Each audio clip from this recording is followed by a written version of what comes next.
yangi tug'ilgan chaqaloqlarni hafta shkalasi bo'yicha baholash bu dastlabki tug'ilgandan 1 daqiqa ichida 5 daqiqagacha tekshirib olinadi. Bunda asosiy imkoniyatlar esa teri rangi, undagi reflekslar, nafas olishi, yurak urishi va mushaklar tonus tekshiriladi. Shu ko'rsatilgan belgilarga qarab 2 ballgacha ball berib boramiz. Agar teri rangi yangi tug'ilgan chaqaloqda pushti bo'ladi. Agar unda ko'karishlar, tuzalishlar bo'lsa, unga 1 ball beramiz. Agar juda ko'karib ketgan bo'lsa, unga 0 ball beriladi.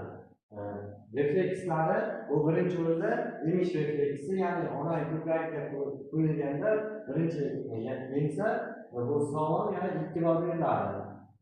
Keyin uni reflekslarni yig'lashiga ham qarab yoki holatiga qarab ham baholaymiz. Agar oyoqlar osilgan, unday reflekslar yaxshi bo'lmasa, 1 ballgacha ball beriladi. Nafas olishda agar chaqaloq kuchli yig'lab chiqarishiga ham qarab aniqlanadi. Agar kuchli yig'lab chiqarsa 2 ball, sustroq bo'lsa 1 ball berib baholanadi. Yurak urishi bu 140-160 tagacha baholanadi. Agar 120-140 dan ziyod bo'lsa, unda 2 ball beriladi.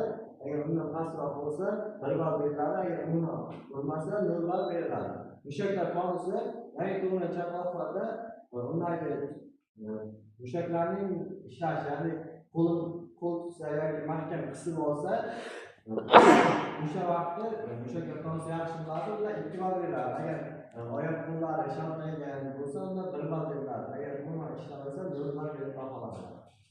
Umumiy yig'ilgan ballar agar 10 dan 7 ballgacha yig'ilsa, bu sog'lom chaqaloq. Agar 6-5 ball yig'ilsa, bu yengil asfalsiya. Agar 5 ball bo'lsa, o'rta asfalsiya.